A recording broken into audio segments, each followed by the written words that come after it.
And today we continue to sort of walk the plank when we look at this. It is the Legacy United Star Raider, or Star Seeker if you prefer, Ferak. And he's going to be our focus this time around in the latest GotBot True review.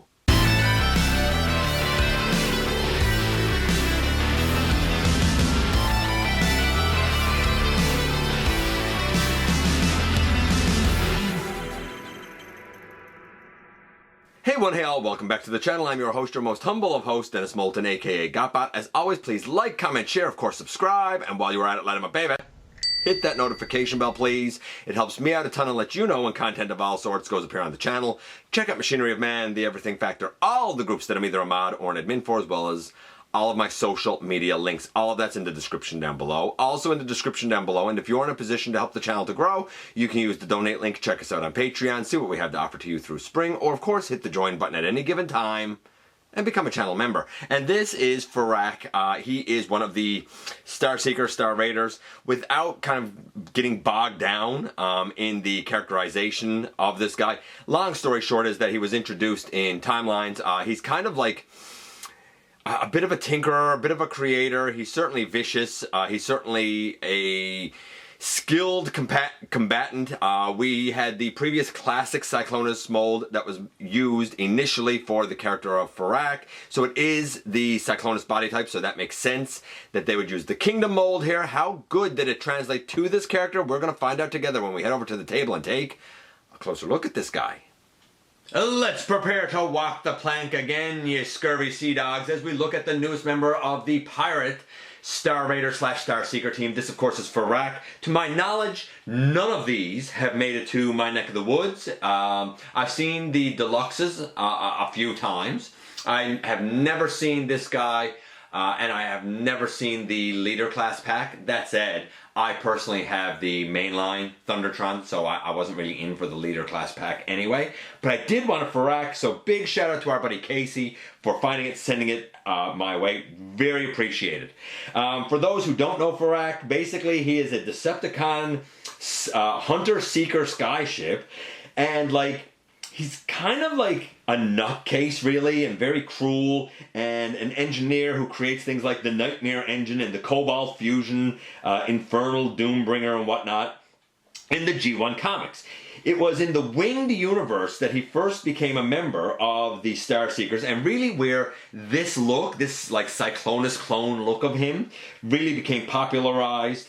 His first actual, like, I guess, in plastic figure release came in the Timelines Pirates vs. Night BotCon 2014 box set, which did use the classics version of Cyclonus. That's also the body model that was used in the Winged Universe comics, and I'm pretty sure it's the same model that was also used in IDW. I could be wrong about that, but I don't think I am. If I am, then I do stand corrected. Nevertheless, we're going to measure him when we do the scores. We're going to measure his look based on the Winged Universe in-comics depiction, kind of, you know, meshed with the classics figure release, if you will. Oh, what we have here, of course, is him in his, I don't know, Cybertronian fighter jet mode, I suppose. Over here we have a close-up of his face that looks very sinister. I'm pretty sure that this is a different face sculpt than the Cyclonus one. This one is more like his, like Cyclonus' G1 toy face, I suppose you would say. I mean, neat and all, but I'm glad it's different, I'll say that. Again, you can see the robot mode down here. Over here we have our typical Legacy United 40th anniversary artwork. On the back, of course, we have him in both modes. Interestingly and funny, as this did not come locally, I find that the cardboard used in the box is thicker than the cardboard we've been getting here, and there's no tabs that poke down on the sides here and no tab that pokes in here. Very strange that the boxes would be different, but here we are. That's the box. Big old sheet of instructions for this pirate lad. You know, if you know the Cyclonus mold, then you've really got a pretty good idea of how this is going to go. Speaking of that Cyclonus-y plain mold, that's where we're going to start right here with this guy. So, a couple of things to note. First of all, we do have newly remolded wings that do have like the gray notches in here, as they should, to better match Ferak. There is, instead of the pointy Cyclonus-y nose, we have a newly molded front nose piece here as well. And because Ferak does have these blasters on his wingtips, we have 2 new accessories here. I think they're new. I wondered if they came with Jetfire back in the Commander class days. I haven't actually done that comparison. They could be a reuse of that, but don't quote me on it. They fit on over notches, rectangular notches that are now on the end of the wing, going into a rectangular notch here. Pretty darn tight, but I'm not gonna lie, I do find that I spend a lot of time knocking them off, especially during transformation. There, got that one on. They can come off, as you can see. There's a peg here, so he can certainly hold it in his hand if he wants to. And this blaster is the same one as Cyclonus, unpainted this time. It just plugs into the top of the jet mode. I do wish we had some paint back here on the back, but not a deal breaker. Again, very cool, sleek jet that we have nice landing gear for. Not much to say really in this mode. We're going to do the transformation from jet back to robot because we previously done the transformation from robot to jet when we looked at Cyclonus. So now we're going to document it here in the other direction. Let's take this off the top here and we're just going to lay that aside for now. You could leave it on there, but we're going to lay it aside for now. I guess the only other thing to do right now is jump into the transformation. We're going to pick off the arms from the side there. We're also going to pick off, or I'm going to pick off now because it's a bit of a nuisance later, that peg from the forearm, and same over here. I'm going to pick off that peg from the forearm. And then using these dark gray hinges here, we're going to pick all of this up over the guy for now, like that. We're also going to kind of bring the legs a little bit forward because there's 2, let's see if I can show this. There's 2 tabs right here that went into a slot up right here. We're going to split those legs and we're going to bring that piece up and bring out a foot. Fold that in and put that back in the leg and now extend the leg. By the way, in package, his legs are not fully extended. Just worth noting. We're going to do the same on the other side here. We're going to open this up, bring out a foot, fold this in, bring it in, and we're going to, again, extend a leg.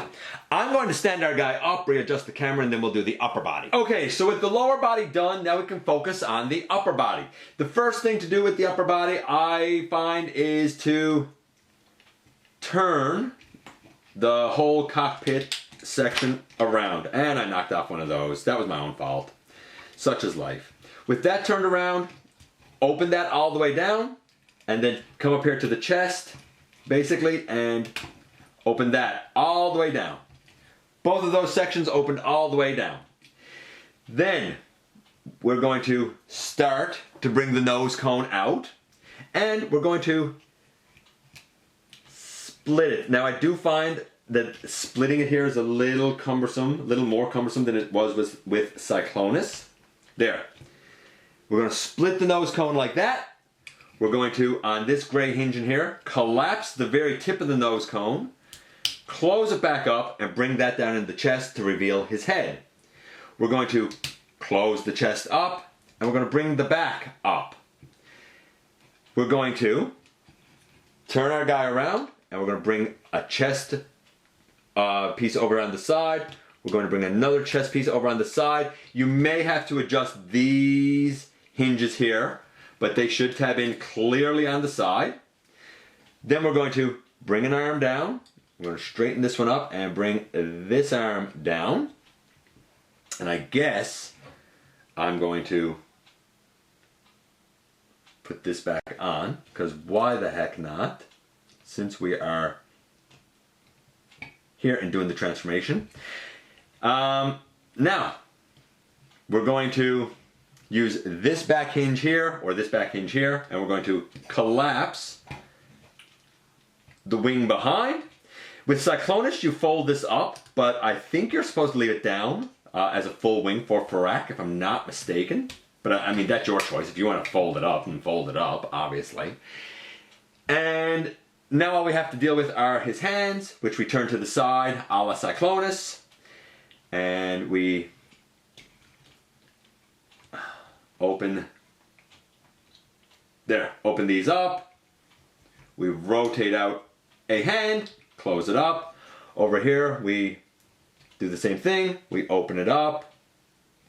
We rotate the hand and we close it up. And boom, in the end, here we have Ferak in his robot mode. And here we have him next to Cyclonus, so the transformation is still a 10. It was a 10 with Cyclonus, it's a 10 here. Ferak's transformation is brilliant. The look of Ferak here is quite good. Perfect? Not quite. The only things, however, missing is that Ferak by right should have like a gray, maybe a gunmetal gray in the kneecap. Oh, I should also close the landing gear here in the legs. I didn't do that. My mistake. There, boom, now he's done. But like inside the kneecap here, that's all painted that red. There should be some gunmetal gray. Other than that, he is often depicted with like almost like a gold chain around his neck. And I would say this orange that's here should come up the center of his chest a little bit more. And he should actually have a Decepticon logo on his forehead, I suppose we could say. But I'm happy to report that he does have a pirate logo on his forearm, like a pirate tattoo, right? In terms of being an homage to, oh, and his earpieces up here shouldn't be dark gray, they should be the same color as his helmet. And still pretty close. I'm going to say, you know it's Ferak, I'm going to say it's a solid 8.75, right? The guy was getting a 10 and 8.75. I mean, overall, I would say that he's like a 9.5 at this point. In terms of comparisons to Cyclonus, is he a straight up reuse? No, he is not. What is different? Not a lot, but a little bit. From the waist down, I think everything is the same. He has a whole kind of new chest and torso region here. So new chest. It's a slight retool, or remold, but it's there. It is different. Where he kind of has separated pectoral regions compared to his solid pectoral region. And the face sculpt is different. So taking him out of it, as fantastic as Cyclonus is, let's do the articulation of this guy. Remember, he's getting like a 9.5 so far. The head can go all the way around, looks up, looks down. The arms, they can still go all the way around, all the way out to the side. We have elbow over 90 degrees, not by much, but a little bit. We do have a wrist swivel. I've heard that some wrists are very tight, and a couple of people have claimed that theirs broke. Mine seem fine. We do have kind of a below the waist. It's very strange, but it's there. We have legs all the way out to the side, so that's excellent. All the way forward, all the way back, thigh swivel, ankle tilt, and I mean, we have a deep knee. Again, though, it is a weird knee because of the gap that's here. So you can have him standing taller or shorter, depending on your taste, which is neat. But yes, admittedly, the knees are a bit of a weird oddity. But everything is there that you could want. He's so solid on his feet. He scores amazing poses. He was getting a 9.5. If the articulation isn't a 10, it's a 9.75. I'm going to say overall, Ferak is a 9.75. He is tremendous and an excellent addition to your Star Seeker, Star Raider lineup. And here we are once again, and here he is. Some people have said that they prefer this coloration over the Cyclonus. That's up to you. That's an aesthetic choice. Personally, I like both for different reasons. I think the face with the open mouth and like the kind of look matches him because he's a pirate and kind of angry a lot of the time. I do wish that we had the gunmetal gray on the kneecaps, but not a big deal. I'm glad that they're painted anyway. And the ears being a different color than the kind of light gray, them being the dark gray, like I think I'm actually okay with it. It's not accurate, so I had to kind of mark him down a little bit for it, but I think I prefer it. Equally, he's supposed to have the Decepticon symbol on his head, but I always thought that that looked kind of corny, so I'm actually glad that it's not there. In fact, I prefer having the I don't know, Star Raiders, Star Seeker's tattoo, so to speak, on his arm. I think that that really matches. The remolded wings are neither here nor there. It's cool that we got 2 new accessories up here, but I do find I knock them off all the time. Yes, you can still fold these up. I don't think that that's necessarily what you're supposed to do. And I mean, I don't know, does that look better to you? Personally, in this case, I find leaving them down looks better, but that's an aesthetic choice. In terms of look, yes, it is obviously Ferak if you know the character. In terms of articulation, it's every bit as good as what we had with the Cyclonus mold. We do still have the weird kind of knee space, so to speak. And in package, his legs are initially collapsed. So you do have to elongate them when you get them in a package. Transformation, really it's as good as it is with Cyclonus. The one thing I will note is that the remolded very tip of the nose, I find that that catches a little bit more on the hinge than I found with the pointed nose of Cyclonus. Not a big deal, and it does not require me to kind of mark down the transformation because it's just, you know, it's just a niggling little thing that kind of affects nothing, right? And some people have said that they don't find that, so it might just be my copy. And if I looked at it close enough, maybe I got a little bit of flashing or something on it, right? Yeah, I mean, really no hollowness anywhere except for back right here, I suppose. I know the knee thing, but like super solid mold. We have a new chest. We have a new face. We have new wings. I mean, it's enough here to know that it's a Cyclonus remold, reuse, obviously, but enough new bits that it does make it unique from Cyclonus and does hit on all of the design elements that Ferak is supposed to have, really. I think it's an excellent update, an excellent homage. Absolutely perfect. Like I said, a couple of little paint apps here and there, but really, that's about the only complaints I could levy against this guy. I think he's excellent, and I'm sure that Thundertron is happy enough to have him added to the crew of the Tidal Wave. Not that Tidal Wave. Let me know what you think about Ferak. I appreciate you guys coming by, giving me some of your extremely valuable time. I do know how important it is to you. If you're in a position to help the channel to grow, you can use the donate link. Check us out on Patreon, see what we have to offer to you through Spring, or of course, hit the join button at any given time and become a channel member. While you are at it, hit the subscribe button. Please and thank you. Stick around, have some fun with us here on the channel. And don't forget, not for a moment, not for a second, that somehow, some way, each and every single day, you right there, you do make a difference in the world. And I look forward to the next time that you and I get together to have another visit, either in the live streams on Thursday nights, at the stop motion premieres, or the old fashioned way right here inside the videos.